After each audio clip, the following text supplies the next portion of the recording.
On what was supposed to be the happiest day of my life, I was kicked out of my son's wedding by an enraged bride who screamed in my face in front of everyone. What I didn't know was that this woman held a secret that would change everything. I thought I knew about my own family. I should have trusted my gut the moment she walked through my front door. That's what I keep telling myself now, 18 months later, as I sit here in this empty house that used to feel like home. My name is Susan. I'm 52 years old, and I just discovered that everything I thought I knew about my family was a lie. But let me start from the beginning, because the beginning is where all the warning signs were there, bright as day, and I ignored every single one of them. It was a Tuesday in March when my son David called. I remember because I was making his favorite banana bread, the same recipe my mother taught me 40 years ago, the one I've made for every important moment in his life. The phone rang just as I was sliding the pan into the oven, and when I heard his voice, I knew immediately something was different. There was this breathless excitement, this kind of joy that makes a mother's heart leap and worry at the same time. "Mom, I need to tell you something," he said, and I could practically hear him grinning through the phone. "I'm engaged." The wooden spoon I was holding clattered to the floor. David was 28, a successful architect with his own firm, but he'd never been one to rush into anything. He'd dated Sarah from college for 3 years before bringing her home for Christmas. He'd known his last girlfriend Emma for 8 months before they moved in together. This felt wrong, too fast, too sudden. "Engaged?" I managed to say, bending down to pick up the spoon with shaking hands. "David, honey, how long have you been dating her?" 3 months, he said, and I could hear the defensiveness creeping into his voice already. "I know what you're thinking, Mom, but when you know, you know. Her name is Amanda, and she's incredible. She owns her own business. She's smart, funny, beautiful. I can't wait for you to meet her." 3 months. I stood there in my kitchen, surrounded by the familiar smells of vanilla and cinnamon, and felt like the ground was shifting beneath my feet. My analytical mind, the one that had served me well through 25 years as a high school math teacher, was already running calculations. 3 months wasn't enough time to really know someone. It wasn't enough time to see them without their mask, to see how they handled stress, conflict, disappointment. "When do I get to meet her?" I asked, forcing my voice to sound calm and supportive. "Actually, that's why I'm calling. We're coming over for dinner tomorrow night. I've told her so much about you, about your cooking, about how you make the best pot roast in the state. She's really excited to meet you." After we hung up, I stood in that kitchen for a long time, just listening to the oven hum and feeling this cold knot forming in my stomach. It wasn't jealousy. I'd raised David to be independent, to find his own happiness. I'd never been the type of mother who couldn't let go. But something about this felt wrong, and I've learned over the years to trust that feeling, even when I can't explain it logically. That night, I barely slept. I kept thinking about David's voice, how different he sounded. In 28 years, I'd heard him excited about college acceptance letters, job offers, his first apartment. This was different. This was like he was under some kind of spell. The next evening, I spent 3 hours preparing dinner. Not because I wanted to impress Amanda, but because I needed something to do with my hands, something to keep my mind busy. I made David's favorite pot roast with carrots and potatoes, the green bean casserole he'd loved since he was 5, fresh dinner rolls, and a chocolate cake from scratch. The house smelled like Sunday dinners and childhood memories. They arrived at exactly 6:30. Through the front window, I watched David get out of his car, walk around to the passenger side, and open the door with a gentleness I'd never seen before. He was completely smitten. That much was obvious. And then she stepped out. Amanda was beautiful in that effortless way that some women just are. Tall, probably 5'7", with honey-colored hair that caught the porch light and fell in perfect waves around her shoulders. She was wearing a simple black dress with a pearl necklace, elegant but not overdressed. She looked like she belonged. In a magazine, not in my modest ranch house in suburban Ohio. But it wasn't her beauty that made me pause at the window. It was something about her posture, the way she stood there for just a moment, looking at my house like she was memorizing it, like she was taking inventory.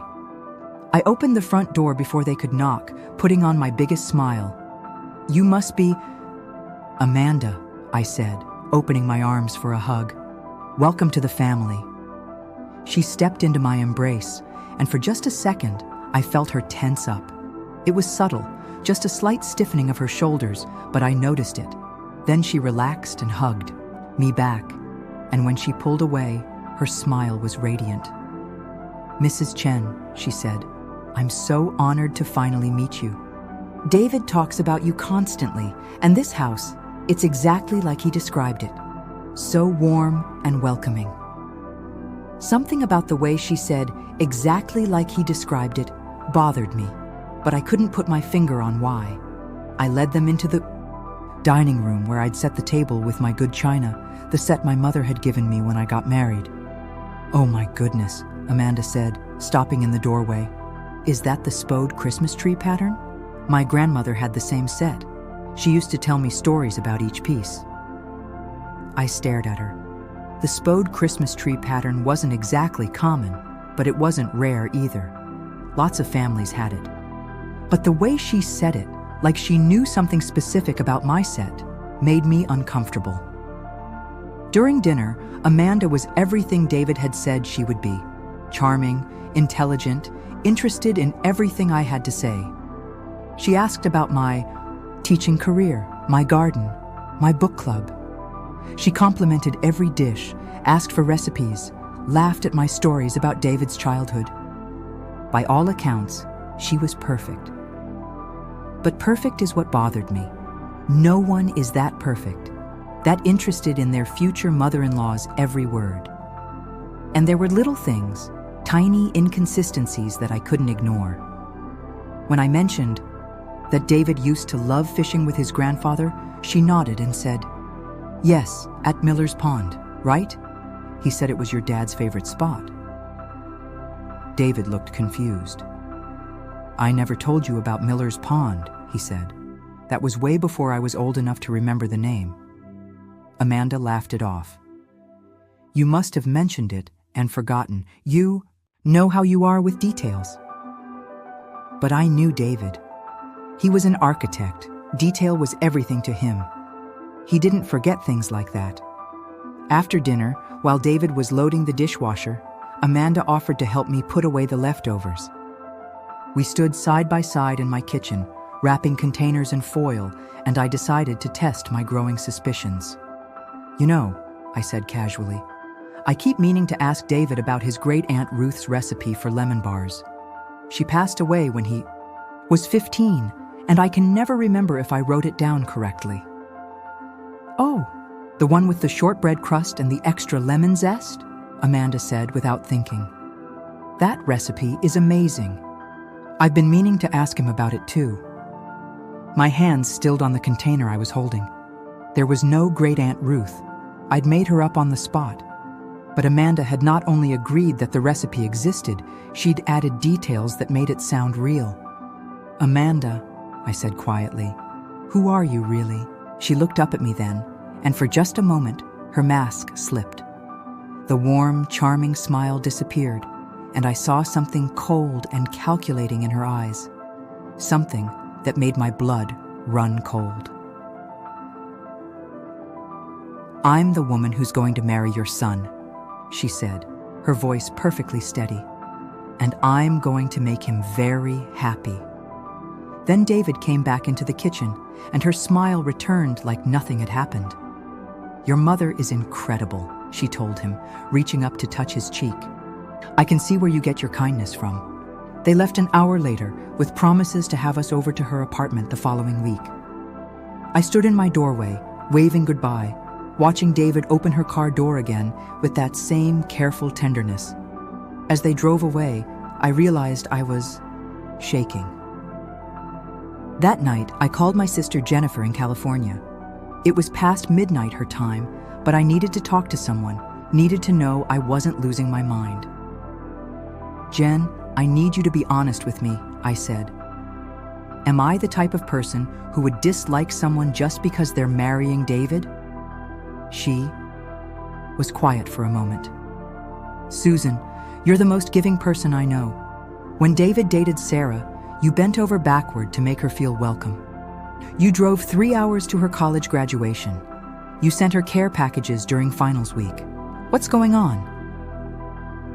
I told her about dinner, about Amanda's strange knowledge of family details, about the feeling I had that something was very wrong. Jennifer listened without interrupting, the way she had when we were kids and I was trying to work through a math problem. "Trust your instincts," she said finally.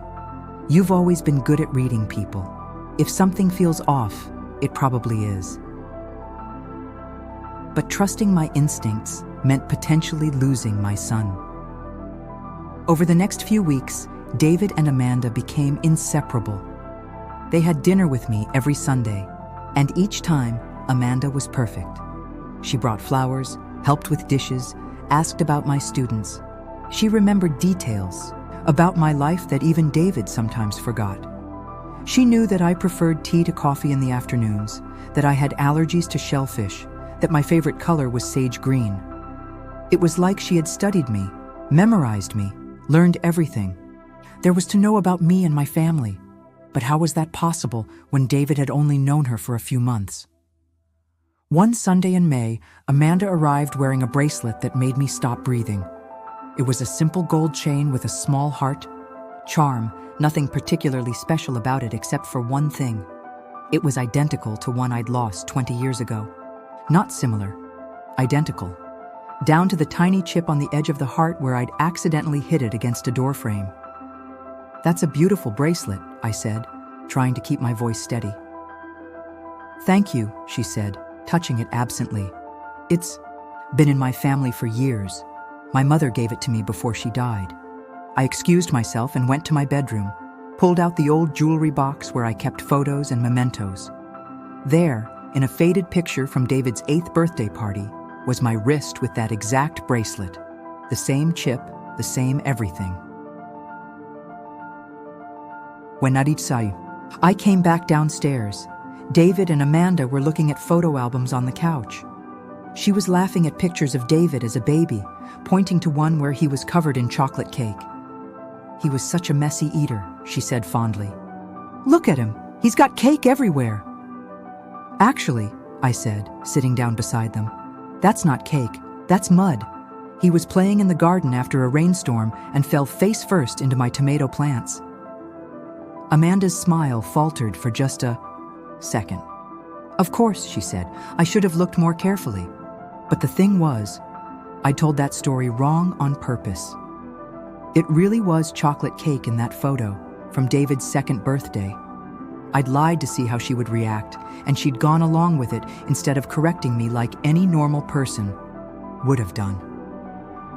That night, after they left, I went through every photo album I owned, looking for pictures of that bracelet. I found it in dozens of photos spanning 15 years of my life, always on my wrist, until suddenly it wasn't there anymore. I'd always assumed it had fallen off somewhere, gotten lost in the washing machine, or dropped in a parking lot. How? Was Amanda wearing my lost bracelet? The questions were multiplying faster than I could answer them. How did she know about Miller's Pond? How did she know about my father's fishing spot? How did she know details about my family that David himself didn't know? And now this bracelet, this impossible bracelet that I'd lost 20 years ago. I started keeping a notebook, writing down every strange comment, every impossible detail, every moment when Amanda seemed to know more than she should.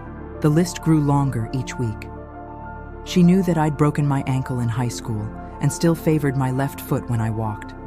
She knew that my mother used to hum Moon River while she cooked.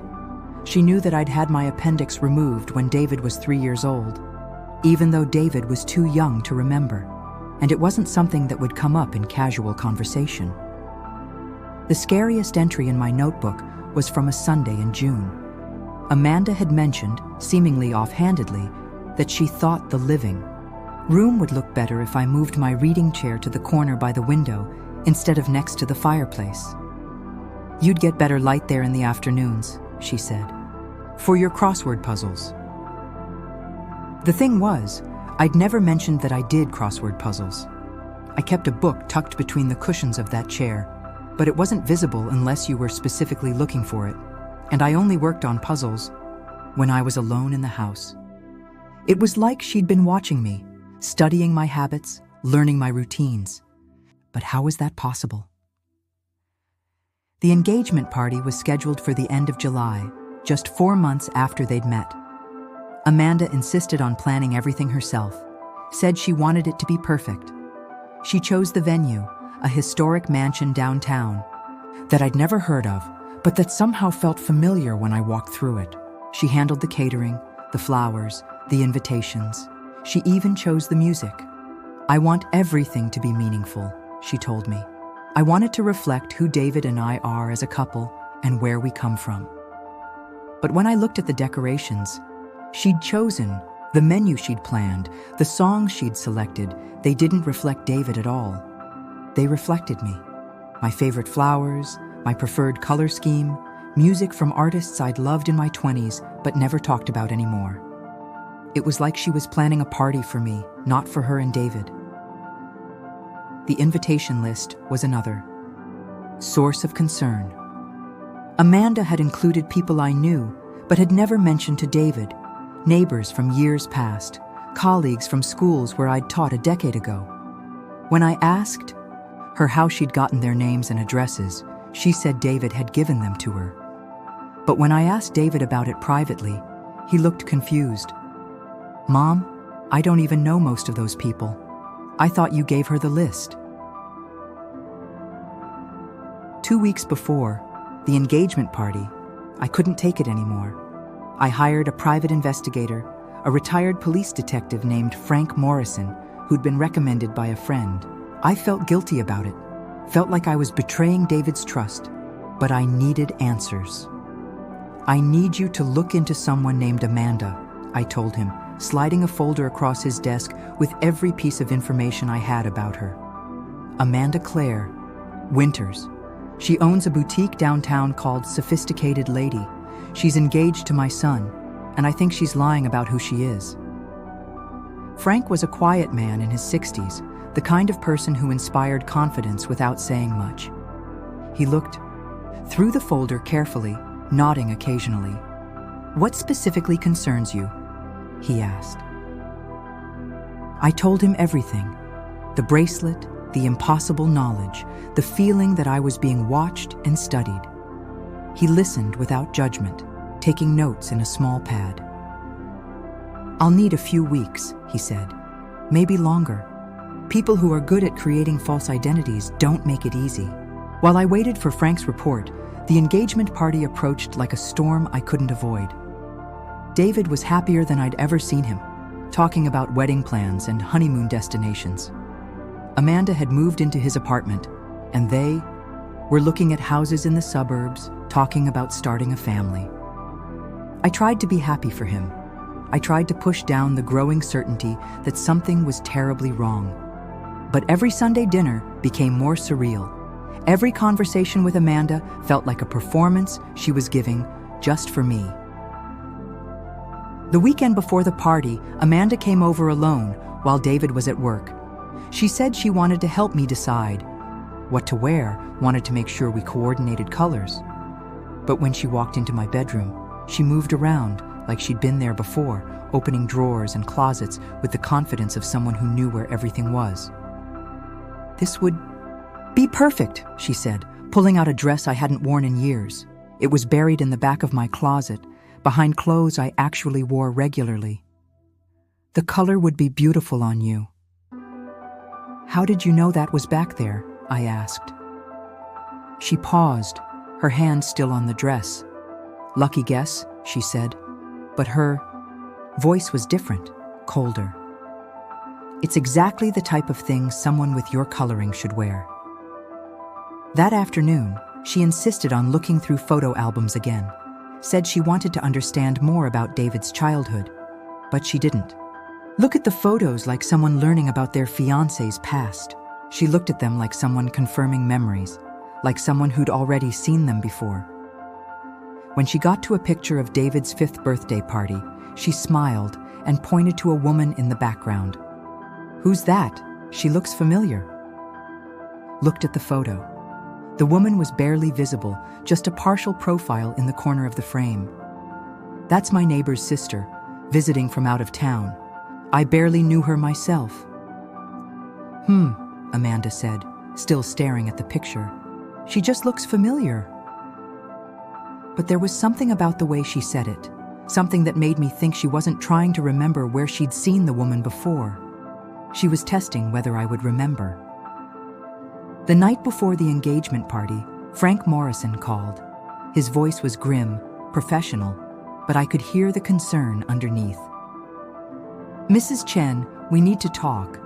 Can you meet me tomorrow morning before the party?" "Did you find something?" "I found a lot of things, none of them good." We met at a coffee shop across town, somewhere I was sure I wouldn't run into anyone I knew. Frank spread papers across the small table between us, documents and photographs and printouts that made my head spin. "Amanda Claire Winters doesn't exist," he said without preamble. "At least, not the Amanda Claire Winters your son is engaged to. The real Amanda Claire Winters died in a car accident in Oregon 3 years ago. Whoever this woman is, she's been using a dead woman's identity." The coffee shop seemed to tilt around me. I gripped the edge of the table, trying to process what he was telling me. "The boutique is real," he continued, "but it's bleeding money. Has been for months. The financial records I was able to access show a pattern of bad decisions, unpaid bills, and at least 3 lawsuits from suppliers. Whoever she is, she's in serious financial trouble." He slid another document toward me. "This is where it gets interesting. I ran her fingerprints from a glass she used at a restaurant where she had lunch last week." "You can do that?" "I have friends who can do that." Her real name is Rachel Morrison. She's 28 years old. Originally from foster care in Michigan, she has a juvenile record for fraud and theft, sealed but not erased. And Mrs. Chen, here's the part that's going to be hard to hear. He paused, looking at me with something like sympathy. "She's been investigating your family for over a year. Bank records show payments to private investigators, background check services, even a genealogy company. She's been building a profile of you and David long before they supposedly met." The engagement. Party was in 6 hours. In 6 hours, I was going to have to smile and congratulate my son on his engagement to a woman who didn't exist. A woman who had targeted our family for reasons I couldn't even begin to understand. But the worst part, the part that made me feel like I was drowning, was that I had no idea how to tell David. How do you explain to someone that the person they love, the person they want to spend their life with, is a complete lie? How do you tell your son that the woman he loves has been hunting him? I drove home from that coffee shop in a daze, Frank's words echoing in my head like a broken record. Rachel Morrison, foster care, fraud, theft, investigating my family for over a year. The woman my son wanted to marry had been hunting us like prey, and I was the only one who knew. The engagement party was set to begin at 7. It was already noon, and I had 7 hours to figure out how to save my son from a predator without destroying our relationship forever. 7 hours to decide whether to let him walk into this trap or risk everything by exposing a truth he might not be ready to hear. I sat in my car in the driveway for 20 minutes, just staring at my house, this place that had always been my sanctuary. Now it felt violated, contaminated by the knowledge that Rachel/Amanda had been watching us, studying us, planning something I couldn't even comprehend. My phone buzzed, a text from David.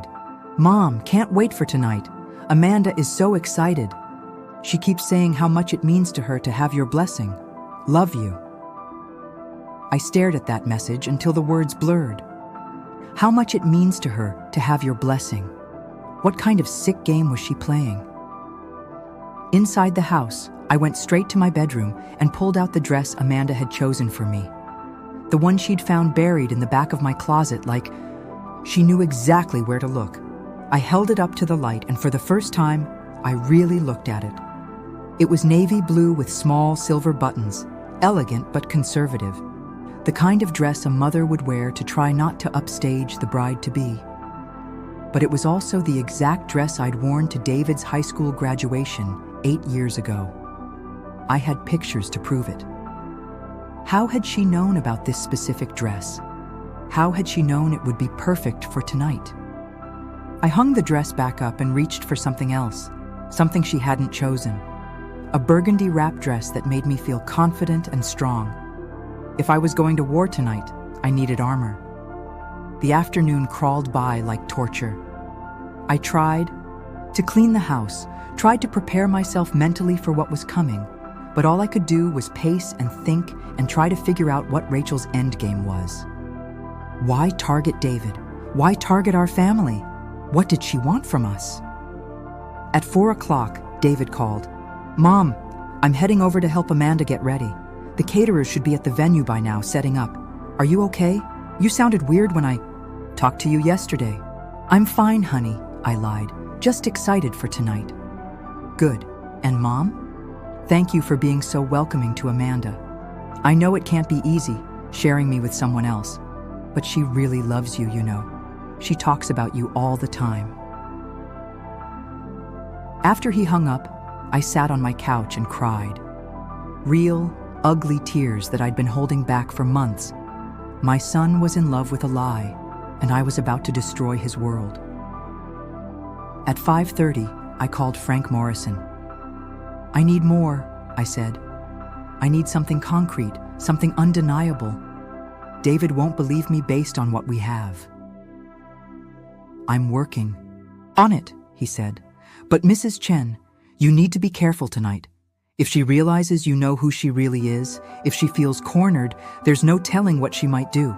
People who create elaborate deceptions like this don't just walk away quietly."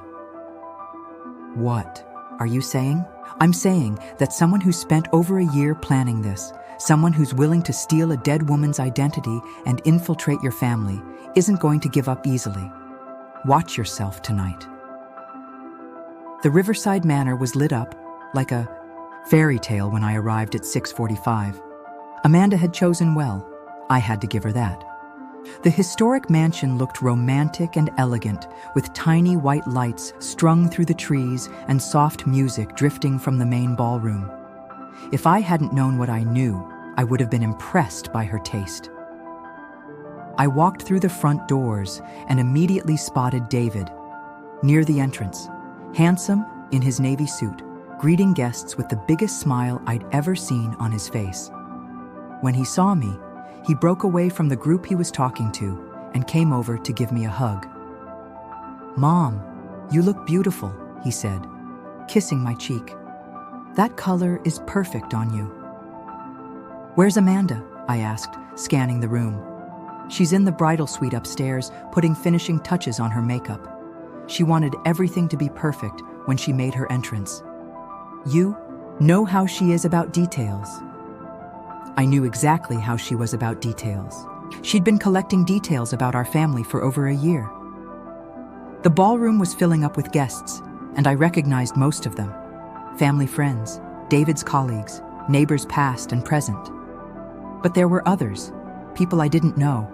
Elegant older couples who looked like they belonged at country club galas rather than suburban engagement parties.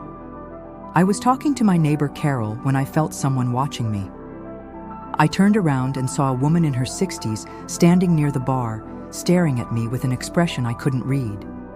She was beautifully dressed, with silver hair swept into an elegant chignon, but there was something about her eyes, something familiar that made my skin crawl. She walked over to me, extending a manicured hand. "You must be Susan," she said with a warm smile that didn't reach her eyes. "I'm Margaret Winters, Amanda's aunt. I've heard so much about you." Amanda's aunt. But Amanda Claire Winters was dead, had been dead for 3 years. which meant this woman was either lying or didn't know she was part of an elaborate fraud. "It's nice to meet you," I said carefully. "Amanda's mentioned you." "Has she?" Margaret's smile became more genuine. "She's always been close to family. Ever since she was a little girl, she's had this wonderful way of making everyone feel special, don't you think?" I studied her face, looking for signs of deception, but all I saw was the fond expression of a woman talking about someone she loved. Either she was an incredible actress, or she genuinely believed Amanda was her niece. "How long have you known Amanda?" I asked. "Oh, since she was born, of course. My brother's daughter. We've always been close, especially after—" She paused, her expression growing sad.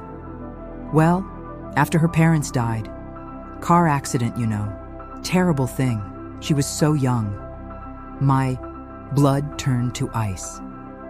Margaret believed she was talking about her real niece, the real Amanda Claire Winters, who had died in Oregon. But the woman upstairs putting on finishing touches to her makeup wasn't that person. "Margaret," I said gently, "when did you last see Amanda? Before tonight, I mean." She looked confused by the question. "Well, it's been a few years, I suppose. We mostly kept in touch by phone and email. She's been so busy with her business, and I travel quite a bit. But family is family, you know. When she called to tell me about the engagement, I knew I had to be here." Phone and email. Rachel had been communicating with this woman, letting her believe she was talking to her dead niece. The scope of this deception was staggering. Before I could ask more questions, the lights dimmed and music began to play. David moved to the center of the room, looking up toward the grand staircase at the far end of the ballroom. Everyone turned to watch, and I felt my heart start racing. Amanda appeared at the top of the stairs, and I have to admit, she looked breathtaking. She was wearing a flowing cream-colored dress that seemed to float around her as she descended, her hair styled in soft curls that caught the light. She looked like a princess in a fairy tale, and the expression on David's face as he watched her was pure adoration. But all I could see was Rachel Morrison, the woman who had stolen a dead girl's identity and spent over a year planning this moment. She reached the bottom of the stairs and walked directly to David, who took her hands and kissed her gently. The crowd applauded, and I forced myself to clap along, but my hands felt numb. "Everyone," David said, his voice carrying across the room, "thank you for being here tonight to celebrate with Amanda and me. You all mean the world to us, and having you here to witness this next step in our journey together is more than we could have asked for." Amanda stepped forward, and when she spoke, her voice was soft and emotional. "I want to thank everyone for welcoming me into this amazing family. I've never felt so loved, so accepted, especially Susan, David's incredible mother, who has opened her heart and her home to me from the very beginning." She looked directly at me as she said this, and I saw something in her eyes that made my skin crawl. It wasn't gratitude or affection. It was triumph, like she'd won some kind of game I didn't even know we were playing. The party continued around me, but I felt like I was watching it from underwater. People came up to congratulate me, to tell me how lucky I was to have such a wonderful future daughter-in-law. I smiled and nodded and said all the right things, but inside, I was screaming. I found myself gravitating toward Margaret Winters throughout the evening, trying to learn more about the real Amanda without revealing what I knew. She told me stories about her niece's childhood, her love of art, her dreams of opening her own business someday. Every story she told was about a woman who had been dead for 3 years. She was always so creative, Margaret said, showing me pictures on her phone. "Look, this is from her college graduation. Doesn't she look radiant?" The picture showed a young woman who looked nothing like the Amanda I knew. Similar height and build maybe, but completely different features. The real Amanda. Claire Winters had been blonde with green eyes and a heart-shaped face.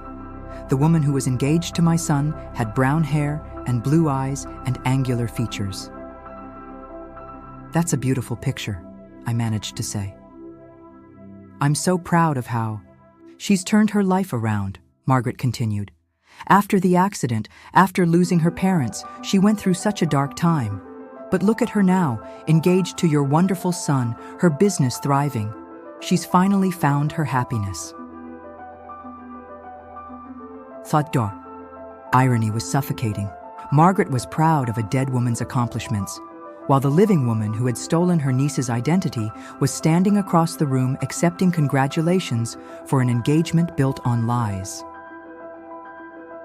Around 9 o'clock, I excused myself to go to the bathroom, but instead I slipped out the back door of the mansion and called Frank Morrison. I'm at the party, I said quietly. Frank, it's worse than we thought. She's not just using a dead woman's identity. She's been communicating with the dead woman's family, letting them believe she's still alive. There's an aunt here who thinks she's been talking to her niece for years. Jesus, Frank breathed. Susan, you need to get out of there. This level of deception, this is sociopathic behavior. She's not just committing identity theft, she's psychologically torturing people. I can't leave. David would never forgive me if I missed his engagement party. Then stay in public, stay around other people, and don't confront her. I'm trying to get more concrete evidence, something that will make the police take this seriously. But until then, don't let her know you suspect anything. I hung up and stood in the garden behind the mansion, trying to calm down. The night. Air was cool, and I could hear laughter and music drifting from inside. This should have been one of the happiest nights of my life. Instead, it felt like I was attending a funeral. When I walked back inside, I found David and Amanda cutting a small cake, feeding each other bites while everyone took pictures. They looked so happy, so perfect together, and for a moment I almost convinced myself that I was wrong about everything. Maybe Frank had made a mistake. Maybe there was some explanation for all of this. Then Amanda looked up and saw me watching them. She smiled and waved me over, and when I got close enough, she leaned in and whispered in my ear, "Having a good time, Susan?" There was something about the way she said my name, something cold and knowing that made me realize she knew. Somehow she knew that I suspected her. "It's a beautiful party," I said carefully. "I'm so glad you approve. I put a lot of thought into every detail. I wanted it to be perfect for David, but also meaningful for you. After all, you're going to be my mother-in-law. We're going to be family."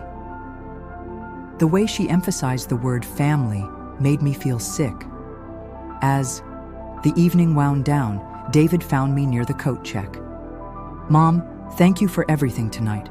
I know this hasn't been easy, getting used to sharing me with someone else, but Amanda really loves you. She told me she feels like you're the mother she never had." The mother she never had. I stared at my son, at this man I'd raised and loved and sacrificed for, and realized that I was about to lose him. Either I was going to lose him to Rachel's lies, or I was going to lose him by destroying those lies. Either way, our relationship would never be the same. "David," I said carefully, "what do you actually know about Amanda's past? About her family? Her childhood?" He looked surprised by the question. "I know enough. Her parents died when she was young. She was raised by relatives. She put herself through college and started her own business." "Why?" "Have you met any of her family besides her aunt tonight?" "Not yet, but we're planning to visit her cousins in Oregon next month." "Mom, what's this about? You're acting strange." Oregon, where the real Amanda Claire Winters had died, Rachel, was planning to take David to Oregon, probably to meet more family members who thought they were reuniting with their dead relative. "I'm just curious," I said. It's natural for a mother to want to know about her son's future wife. But David was studying my face now, and I could see concern growing in his eyes.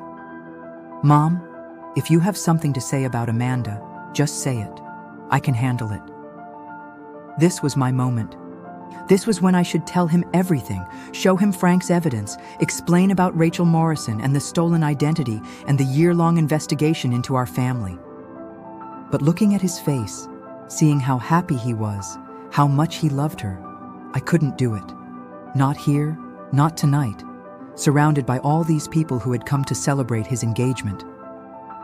"I just want you to be happy," I said finally. "That's all any mother wants." He hugged me tight. "I am happy, Mom. Happier than I've ever been. And a lot of that is because Amanda and I have your blessing." After most of the guests had left, I was gathering my purse when Margaret Winters approached me one last time. She looked tired but content, like the evening had been everything she'd hoped for. "Susan, it was such a pleasure meeting you tonight. I feel so much better knowing that Amanda has found such a loving family." "Margaret," I said impulsively, "do you have Amanda's phone number? I'd love to call her sometime just to chat." "Of course." She pulled out her phone and rattled off a number. I typed it into my phone, my hands shaking slightly. "Thank you," I said. "I'm sure we'll talk soon." I got to my car and immediately called the number Margaret had given me. It rang twice, then went to voicemail. The voice that answered was soft and sweet, definitely Amanda's voice. "Hi, you've reached Amanda. I can't come to the phone right now, but your call is important to me. Please leave a message and I'll get back to you as soon as possible."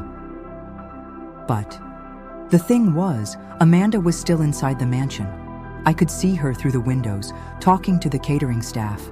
If this was her number, her phone, why wasn't it ringing inside? I sat in my car for another few minutes, watching through the windows as David and Amanda said goodbye to the last few guests. They looked like the perfect couple. Him with his arm around her waist, her leaning into him with complete trust and affection. But I knew the truth now. I knew that everything about this perfect picture was a lie, built on stolen identity and calculated deception. And somehow, I had to find a way to save my son without destroying him in the process.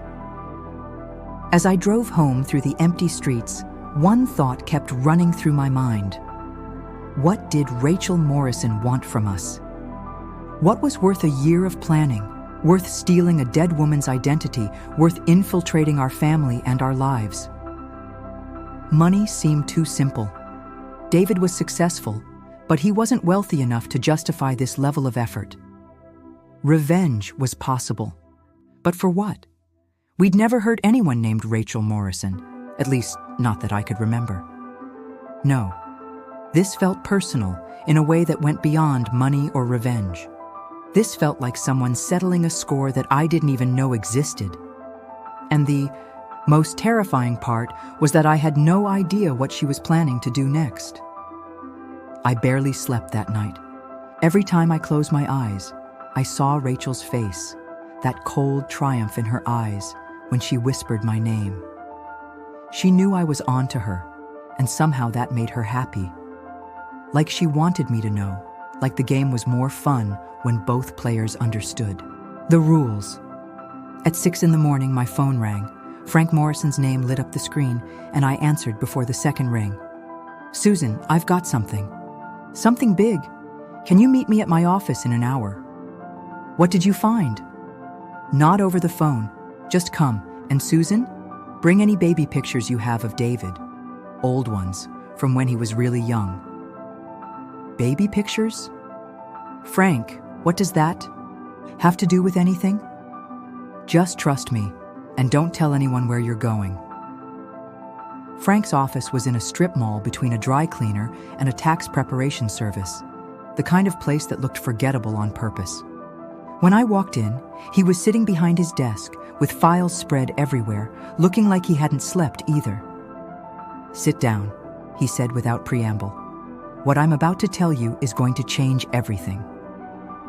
I sat, clutching the small photo album I'd brought. "Tell me." "Rachel Morrison isn't just some random con artist who picked your family out of a hat. This is personal, Susan, very personal." He pulled out a thick folder and opened it. I tracked down her foster care records, and what I found He shook his head. She was born Rachel Chen Morrison. Chen Susan. That's your maiden name. My heart stopped. What are you saying? I'm saying she's family. I spent all night tracing genealogy records, birth certificates, adoption papers. Susan Rachel Morrison is your daughter. The room tilted around me. That's impossible. I never had a daughter. I only have David. You had a daughter 28 years ago. Born April 15th, 1997, at St. Mary's Hospital. Father unknown on the birth certificate. You were 24 years old, unmarried, working as a substitute teacher. You gave her up for adoption after 3 days. I stared at him, memories, rushing back like a tsunami.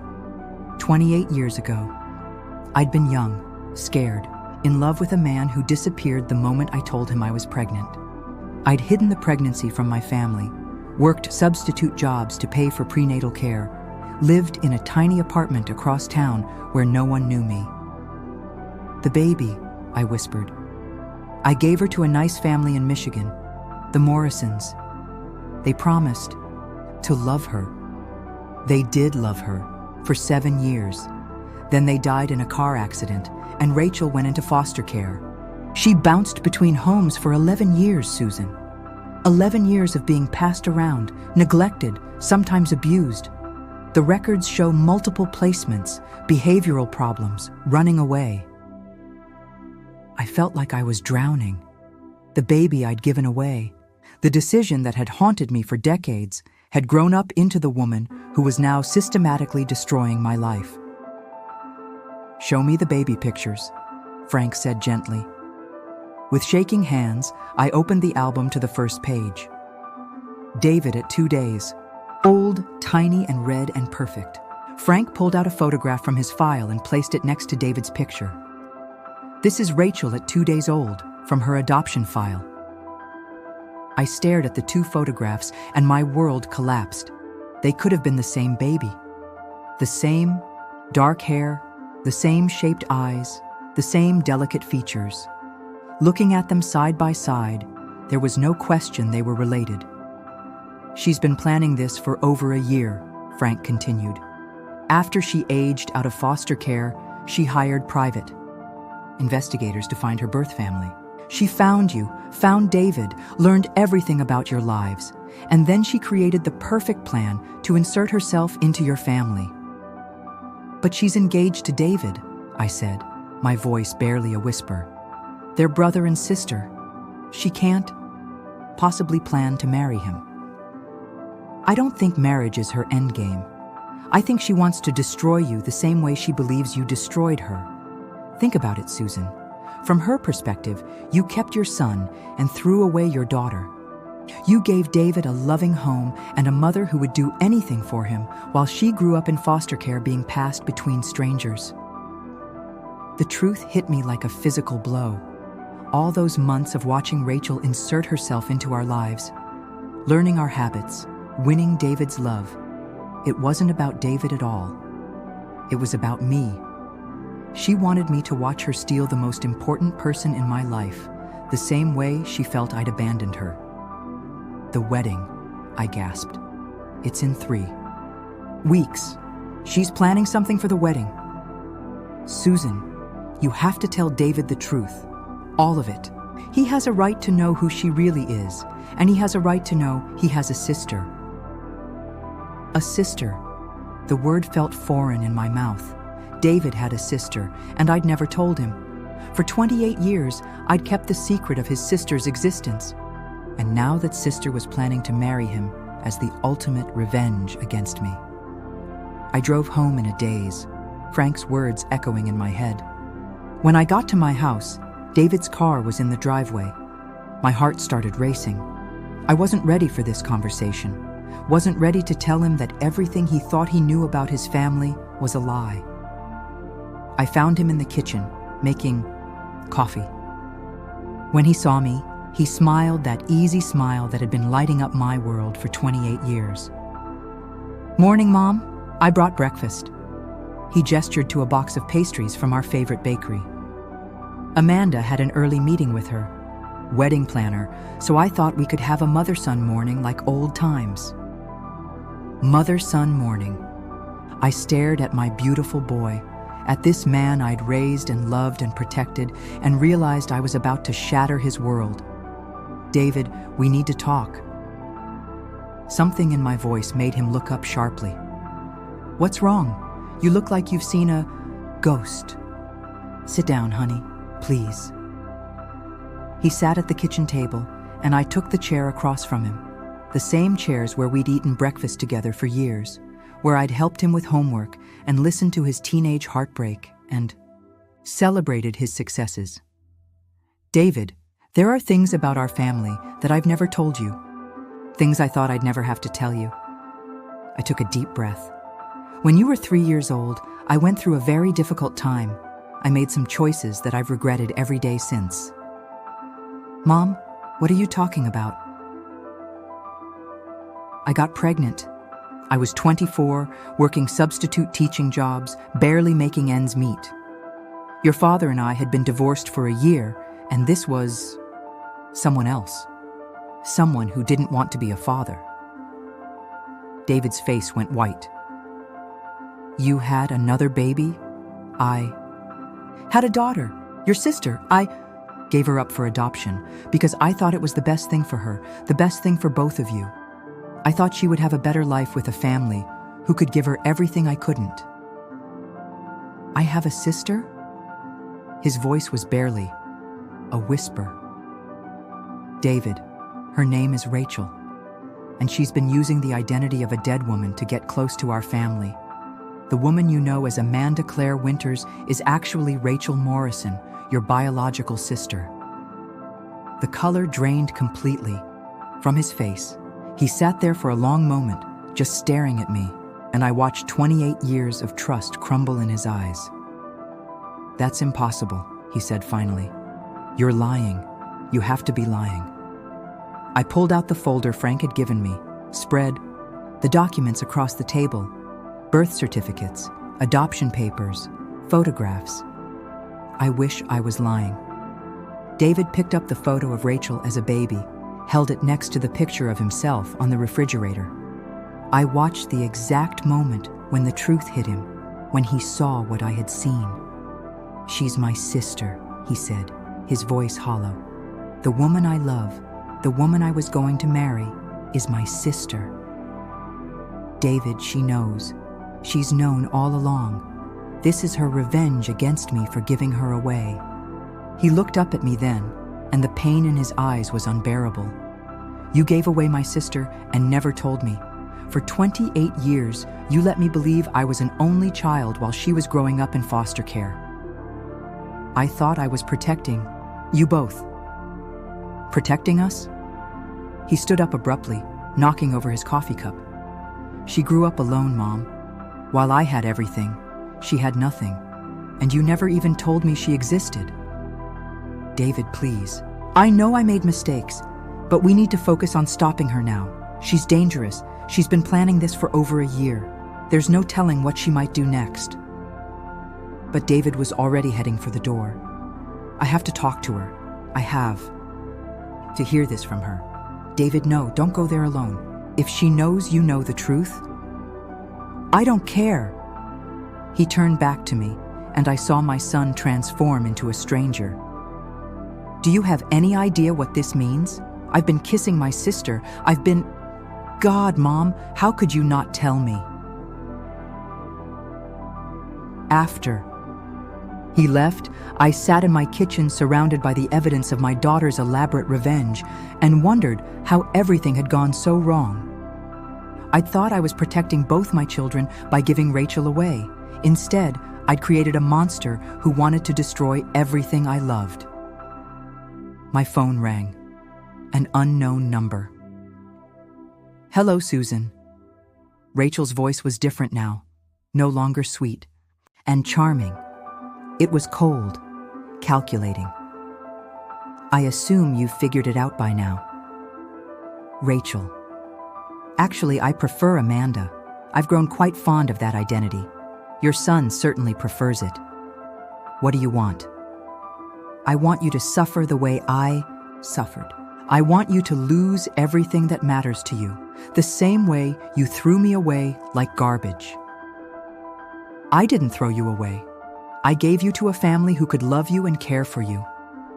You gave me to strangers and kept your precious son. Do you have any idea what foster care is like, Susan? Do you know what it's like to be passed from house to house, to never belong anywhere, to never have anyone who truly loves you? Her voice broke on the last words, and for a moment, I heard the hurt child underneath the calculating woman. Rachel, I'm sorry. I'm so sorry for everything you went through, but please don't hurt David. He's innocent in all this. Innocent? She laughed, a sound devoid of warmth. He's had 28 years of your love, your attention, your protection, while I had nothing. Do you know how it felt to watch him grow up through newspaper articles and social media, seeing all the opportunities he had that I was denied? What do you want from me? I want you to tell him the truth about everything, not just that I'm his sister, but why you really gave me away. Tell him about the drugs, Susan. Tell him about the drinking, about how you chose your addiction over your daughter. My blood ran cold. That's not true, isn't it? Those first 3 days after I was born, when you supposedly bonded with me before making the difficult decision to give me away, you were high the entire time. The hospital records show positive drug tests. You gave me away because you knew child services would take me anyway. That's not how it happened. Tell him about the money, Susan. Tell him how the Morrisons paid you $50,000 for a healthy baby girl. Tell him how you used that money to get clean, to get your life together, to create the perfect home for your precious son. Every word was like a knife. There had been money, a legal adoption fee that had helped me get back on my feet. But it wasn't how she was making it sound. I was young and scared, and making the best decision I could with limited options. You sold me, and then you used the money to build a better life for yourself and your son. I grew up knowing I was worth exactly $50,000 to my birth mother. I heard a car door slam outside. David was back. He's here, isn't he? Rachel said. I can see his car from my window. Yes, Susan, I'm watching your house. I've been watching your house for months. Stay away from him. Oh, I don't think so. See, David and I have a wedding to plan. 3 weeks, remember? Everything's already paid for. All the guests have been invited. It would be such a shame to cancel now. You can't actually marry him. You're his sister. Can't I? I have identification that says I'm Amanda Claire Winters. As far as the state is concerned, there's no legal impediment to our marriage. And David loves me, Susan. Even knowing what he knows now, he loves me. David walked through the front door, and I could see immediately that he'd been crying. His eyes were red and swollen, his clothes disheveled. He looks upset, Rachel continued. Did he not take the news well? Poor boy. His whole world has been turned upside down. Rachel, please, I'm begging you, don't destroy him because you hate me. Too late for that. But don't worry, Susan. You'll have front row seats to watch it all fall apart.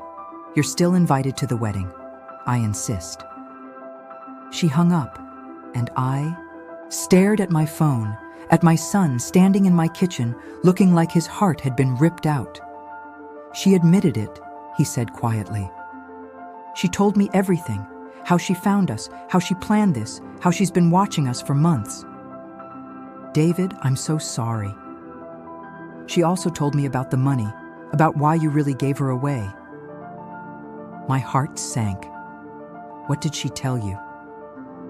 That you sold her for $50,000. That you were a drug addict who chose getting high over being a mother. Is that true? I looked at my son, at this man I'd raised to value honesty above all else, and knew I couldn't lie to him anymore. Parts of it are true. I was using drugs. I was barely functional. The adoption did include financial compensation that helped me get clean. But David, I didn't sell her. I gave her away because I thought she deserved better than what I could give her at the time. And you never thought to tell me I had a sister? Never thought I had a right to know? I thought about it every day. But as the years went by, it got harder and harder to find the right words. And then it felt like it was too late, like too much time had passed. David sat down heavily in the chair across from me. Mom, I don't know how to process this. The woman I love is my sister. The woman I was planning to spend my life with has been lying to me for months, and you've been lying to me for my entire life. I know I've made terrible mistakes, but David, we have to figure out how to stop her. She's not stable, she's dangerous. She told me she's been watching our house. She's not dangerous, he said quietly. She's broken. Do you have any idea what she went through in foster care? Some of the stories she told me. He shook his head. We failed her, Mom. You failed her, and I never even knew she existed to help her. David, I understand.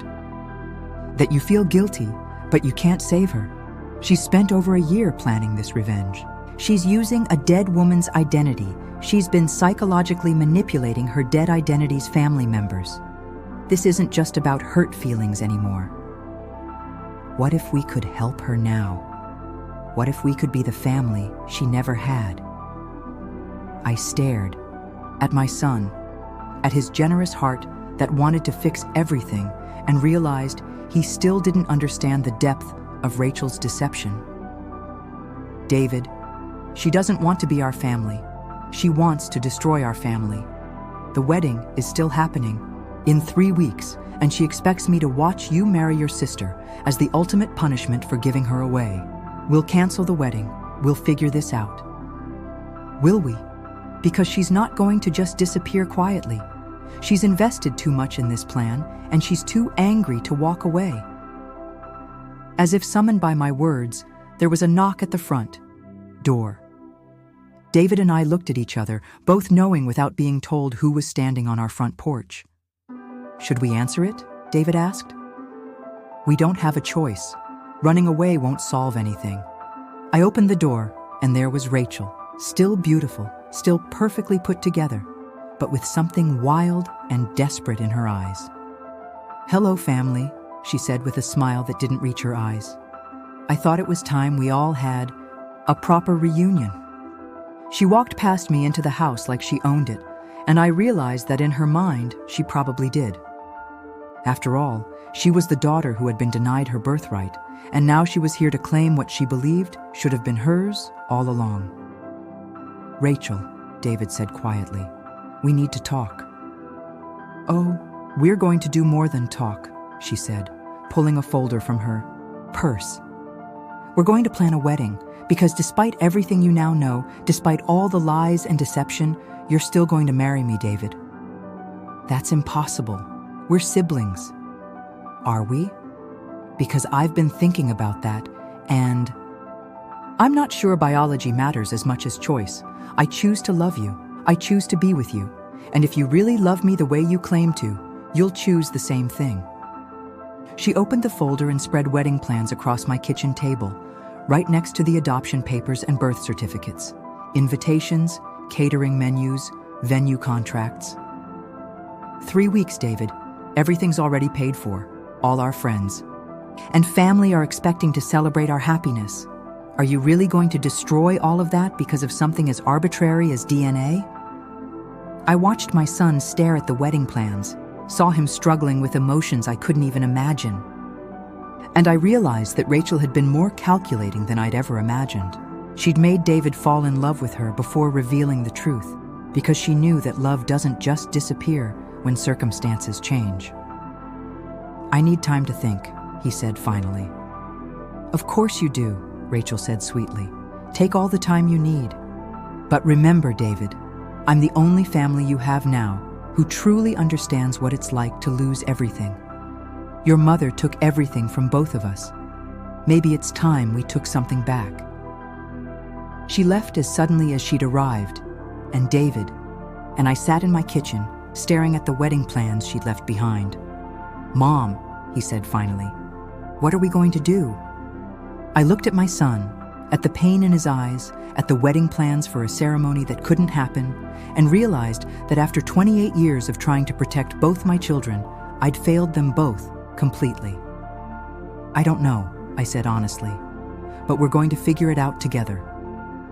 Because despite everything Rachel had taken from us, despite all the lies and pain and impossible choices, David was still my son. And somehow, some way, I was going to find a way to save him from the mess I'd created 28 years ago. Even if it meant facing the daughter whose existence I'd spent decades trying to forget.